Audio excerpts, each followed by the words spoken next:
A leaked U.S. intelligence report and new satellite imagery are exposing China's secret preparations for a possible invasion of Taiwan. The Pentagon says Beijing is quietly building the tools it needs to move an army across the strait.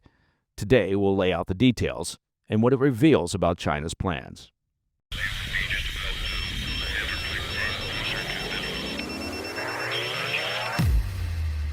Today, we're gaining new insight into China's potential plans to invade Taiwan, thanks to a leaked U.S. intelligence report. According to the report, Beijing is quietly transforming its commercial ferry fleet into a weapon of war, building dozens of new vessels, modifying existing ones, and preparing them to carry troops and tanks and armored vehicles across the Taiwan Strait. This intelligence comes from the Defense Intelligence Agency. Does it have an acronym? You bet it does. It's DIA. And was shared with the Pentagon earlier this year. The assessment was later reviewed by the Five Eyes partners. That's the intelligence sharing alliance between the U.S., Australia, the U.K., Canada, and New Zealand. Now, we're used to thinking of ferries as a way to haul commuters or tourists. But in China, new ferries are being built with reinforced doors, expanded decks, and ramps capable of carrying heavy armor. U.S. intelligence believes the fleet is being deliberately designed for rapid mobilization in the event of a Taiwan invasion. In fact, during 2022, Five Eyes tracked around 30 of these ferries actively participating in exercises with People's Liberation Army units, not just moving cargo, but practicing amphibious landings. Well, that's what we would call a clue. And Beijing is continuing to expand this dual-use fleet. By the end of next year, China is expected to complete more than 70 of these ships. Many of them are owned by state-linked companies that could be legally requisitioned for military use under Chinese law. That's what strategists call civil-military fusion, blending civilian infrastructure into wartime readiness. For Taiwan, the message is clear. Officials there told Australia's ABC News that they see the ferries as part of China's expansionist intentions. And it's not just the ferries. Taiwan is facing what's often called gray zone tactics, cyber attacks, disinformation campaigns, and pressure designed to weaken confidence in democracy long before the first shot is fired. So why does this matter? Well, in part, because for years, one of China's biggest military challenges has been lift capacity. Amphibious invasions are hard. They're hard work. Beaches that can support heavy armor are rare, and getting thousands of troops ashore quickly while under fire requires enormous amounts of shipping. Civilian ferries are cheap, they're plentiful and deniable. They can help fill that gap. Satellite imagery backs all of this up. Photos taken earlier this year show ferries working alongside new landing docks on China's coast. These docks act as floating piers, allowing ships to offload troops and vehicles directly onto beaches. U.S. analysts even found evidence of new landing barges, 3 different classes, ranging in size from 110 to 185 meters. In training exercises, ferries were parked next to these barges, effectively creating modular systems for beach landings. Think of it like Lego pieces, different vessels linking together to scale up the capacity. For the Pentagon, that creates a serious dilemma. On one hand, the ferries are clearly being woven into Chinese war planning. On the other hand, well, they're technically civilian ships. Targeting them could mean civilian casualties and legal complications under the law of armed conflict. Yet, U.S. Indo-Pacific Command has circulated papers concluding that once these ferries are operating under PLA control, they would then be legitimate targets. And that's the bind. In a Taiwan crisis, American commanders might be forced to order strikes on what look like passenger ships. Now, China's scholars and officials are pushing back. Well, there's no surprise. One maritime strategy expert told ABC that the U.S. is exaggerating China's intentions, arguing that preparation is not the same as imminent action. Well, no, of course not. But preparation, well, sets the stage for imminent action. As an aside, Beijing continues to insist that Taiwan is a domestic matter, and its white papers say reunification, by force if necessary, is non-negotiable. But U.S. intelligence views these preparations as part of a larger timeline. You'll recall that Xi Jinping has reportedly ordered the PLA to be capable of invading Taiwan by 2027. That's right around the corner. Building a fleet of ferries capable of moving tanks and troops fits squarely into that objective. Still, analysts caution against overhyping the ferries alone. Amphibious landings require control of the sea and air. Ferries don't win the beach, they exploit it once secured. And they're vulnerable to U.S. and Taiwanese missile strikes. In other words, these ships expand capacity, but they don't guarantee success. Bottom line, China is building what one analyst called ports that sail. They give Beijing options. They complicate U.S. and Taiwanese defense planning, and they show just how far Xi Jinping is willing to blur the line between civilian and military to prepare for a potential invasion. All right, coming up next, the Trump aides weigh new steps to push Nicolás Maduro from power in Venezuela, while Hamas faces mounting pressure as global leaders rally behind the Gaza peace plan. But honestly, I don't think that Hamas cares about mounting pressure. Thinking that Hamas will bend to international pressure is a Western mindset. Hamas doesn't have a seat on that logic train. I'll be right back. Hey, Mike Baker here. Let me take just a moment to talk about your personal finances. Now, the Fed, you've probably noticed, has finally dropped interest rates, and that's great news for American homeowners. After all, expenses have been a major burden on families. Wages are flat, prices keep climbing, and for many, the only way to make ends meet has been to lean on credit cards. But that cycle of high-interest debt makes it hard to stay ahead. If you're a homeowner, I want you to call my friends over at American Financing. With credit cards charging rates around 20% or higher, you should look at the potential to use your home equity to save money. There's an easy path to see how you can finally put your hard-earned equity to work for you.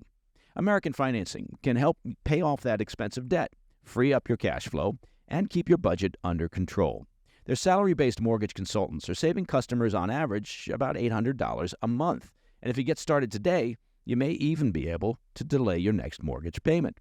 Take control. Call American Financing today. The number, 866-885-1881. That's 866-885-1881. Or visit americanfinancing.net/PDB.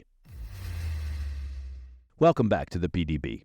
The push by President Trump and his administration to put pressure on Venezuelan leader Nicolás Maduro has reportedly intensified in recent days, with Secretary of State Marco Rubio casting him as the kingpin of a narco-terrorist empire.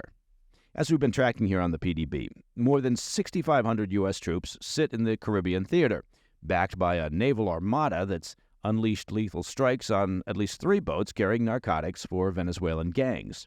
Since the 2nd of September, at least 17 traffickers have been killed in operations that the White House says are designed to choke off the drug pipeline into America.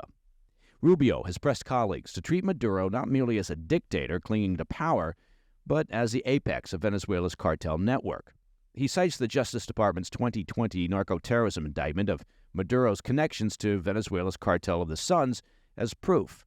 That indictment called him a, quote, fugitive from American justice and warned that his regime poses a, quote, imminent threat to the U.S. Because administration officials assert that Maduro sits atop Venezuela's cartel network, they can argue that removing him from power is ultimately a counter-narcotics operation. According to the New York Times, CIA Director John Ratcliffe and Trump's senior advisor Stephen Miller have recently backed Rubio's strategy, giving the optics additional weight. Trump himself signed a still-secret order. Is it really still secret? Back in July, authorizing force against cartels that the administration branded as terrorists, laying the legal foundation for this potential next phase. At the United Nations General Assembly last week, he left no doubt about his intent. The president told world leaders, quote, we've recently begun using the supreme power of the U.S. military to destroy Venezuelan terrorists and trafficking networks led by Nicolás Maduro. We will blow you out of existence, end quote. Meanwhile, Venezuela's exiled opposition is preparing for a transfer of power. Opposition leader Maria Corina Machado and her advisors are coordinating with American officials on blueprints for the first 100 hours after Maduro falls. At the heart of their plan is a transfer of power to Edmundo González, widely recognized as the rightful winner of Venezuela's rigged 2024 election. Independent observers estimate that González secured roughly 70% of the vote, only to be forced into exile in Spain as Maduro clung to his regime.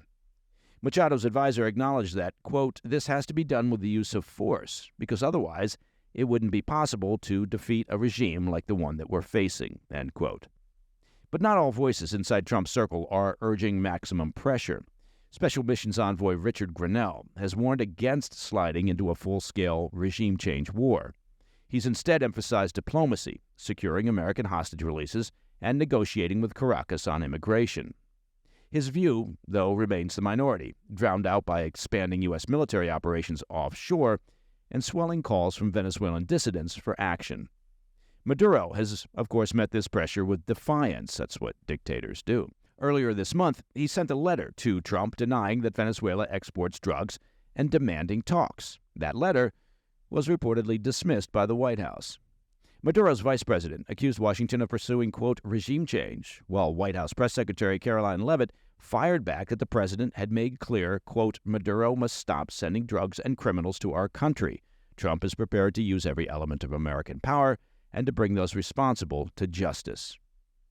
So, with a $50 million bounty on Maduro's head, a swelling U.S. military presence offshore, and an opposition in waiting, the Trump administration has clearly put Venezuela's dictator on notice. Okay, shifting to the war in Gaza.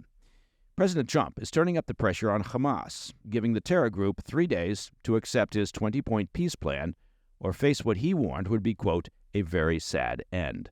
Speaking to reporters in Washington yesterday, Trump said, quote, we're just waiting for Hamas to make its decision, adding there was not much room left for more talks. According to BBC sources, ceasefire mediators Qatar and Egypt passed along Trump's plan to Hamas leaders in Doha late Monday, while Turkey's intelligence chief also joined discussions for the first time, expanding the circle of mediation efforts to end the war.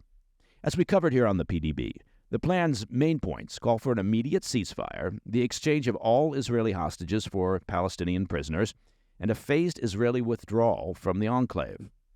Now, the likely sticking points, well, Hamas must disarm, and the terror group is stripped of any role in Gaza's future governance. Those are points that Hamas has repeatedly refused in past discussions. The plan states that control of Gaza would shift to a transitional authority, dubbed the Board of Peace, chaired by Trump, and likely to include figures such as former UK Prime Minister Tony Blair, who praised the 20-point plan as, quote, bold and intelligent. Israel, as our viewers know, embraced the plan, with Prime Minister Netanyahu standing alongside Trump in the joint press conference Monday, stressing, quote, it achieves our war aims.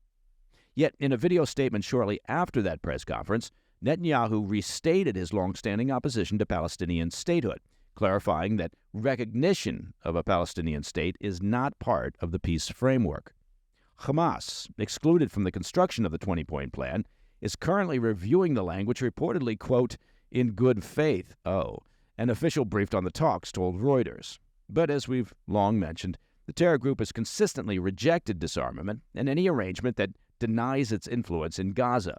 And the idea that the Iranian-backed Hamas actually does anything in good faith is laughable if the matter weren't so serious and tragic. Reactions among Palestinians have been divided. One Palestinian official speaking on condition of anonymity dismissed Trump's framework as, quote, the full adoption of all Israeli conditions. The leader of the Palestinian Islamic Jihad warned, quote, Israel is trying to impose through the U.S. what it could not achieve through war. We consider the American-Israeli declaration a recipe for blowing up the region, end quote. The Palestinian Authority, however, they struck a different tone, calling Trump's efforts, quote, sincere and determined, and pledging to work with Washington to deliver aid and secure the hostages' release. Now, in part, that's because the Palestinian Authority sees itself as a likely successor to eventual governance of Gaza, and, of course, the billions in international aid that would likely pour in. Abroad, the chorus of support was louder. Foreign ministers from Saudi Arabia, Jordan, the UAE, Qatar, Egypt, Turkey, Indonesia, and Pakistan issued a joint statement welcoming Trump's, quote, leadership and his sincere efforts to end the war in Gaza, and pledged that they were, quote, ready to engage with the U.S. to finalize and implement the agreement, end quote. European leaders also lined up behind Trump's plan. UK Prime Minister Keir Starmer urged Hamas to, quote, end the misery in the enclave by laying down its arms, while EU Foreign Policy Chief Kaja Kallas called the 20-point framework, quote, an opportunity for lasting peace. In Germany, Chancellor Friedrich Merz praised it as, quote, the best plan to end the war. Even Moscow weighed in. Well, they love peace, don't they? Despite its own stalled peace talks over Ukraine, Kremlin mouthpiece Dmitry Peskov said Russia welcomed the White House's efforts, quote, to help bring events in the Middle East to a peaceful conclusion. For Hamas, the clock is ticking. Cornered between its long-standing demands for immediate Israeli withdrawal and its refusal to disarm and return the remaining hostages, yet facing mounting international pressure to say yes, the terror group has only days to decide its path. All right, coming up in the back of the brief. In Moscow, nearly 1,000 people lined up outside Putin's office in the largest opposition link to action in over a year. More on that when we come back. Hey, Mike Baker here. I want to take just a moment to talk about protecting your hard-earned assets. That's an important topic, right? Did you know that gold is up around 40% this year? Now, that's not speculation, that's reality. And if a portion of your savings isn't diversified into gold, well, you're missing that rising tide. Here's the facts. Inflation is still too high. The U.S. dollar is still too weak, and the government debt is almost insurmountable. Now, this is why central banks are flocking to gold, and they're the ones driving prices up to record highs. But it's not too late to buy gold from Birch Gold Group. Birch Gold will help you convert an existing IRA or 401k into a tax-sheltered IRA in gold, and you don't pay a dime out of pocket. Just text PDB to 989-898 and claim your free information kit. There's no obligation. It's just useful information. The best indicator of the future is the past, and gold has historically been a safe haven during times of inflation and global instability. Text PDB to 989-898 right now to claim your free information kit on gold. That's PDB to 989-898. Protect your future today with Birch Gold. In today's Back of the Brief, acts of defiance are relatively rare in Vladimir Putin's Russia, especially in the years since the launch of the full-scale invasion of Ukraine. But this week, something remarkable happened right in the heart of Moscow. On Saturday, up to 1,000 people lined up outside the Kremlin's official reception office to file petitions. There were no angry chants in the street, not a march with banners, just ordinary citizens with papers in hand. Their complaints ranged from preserving green spaces and historic landmarks to opposing toll roads and demolition projects and cuts to social benefits. Some groups carried hundreds of pages of signatures. Now, this was not billed as a protest. Organizers called it a legal act of civic engagement, something that the government cannot ban. Still, eyewitnesses described lines stretching hundreds of feet, snaking through central Moscow for more than 5 hours. At one point, 400 people were waiting at once, and by the end of the day, independent estimates put the crowd between 800 and 1,000. Now, that may not sound like much by Western standards, where demonstrations can draw tens or even hundreds of thousands, but in today's Russia, it's significant. Public demonstrations against Putin or the war have all but disappeared under new laws that criminalize dissent. Many who have spoken out have faced fines or prison or exile, which is why Saturday's turnout stands out. The last comparable gathering came during the 2024 presidential election, when opposition activists urged voters to line up at polling stations at noon in a symbolic campaign called Noon Against Putin. This time, the Kremlin even seemed to take notice, processing the petitions faster than usual, perhaps hoping to keep the lines from becoming too visible. But for a few hours, the image was unmistakable. Hundreds of Russians quietly standing in line, choosing paperwork over placards, and showing that even in a tightly controlled state, civic defiance can play a role. And that, my friends, is the President's Daily Brief for Wednesday, the 1st of October. Now, if you have any questions or comments, please reach out to me at pdb@thefirsttv.com. And if you're so inclined, and I hope you are, take a moment to check out and subscribe to our YouTube channel. You can find that on YouTube, of course, by going to @President's Daily Brief.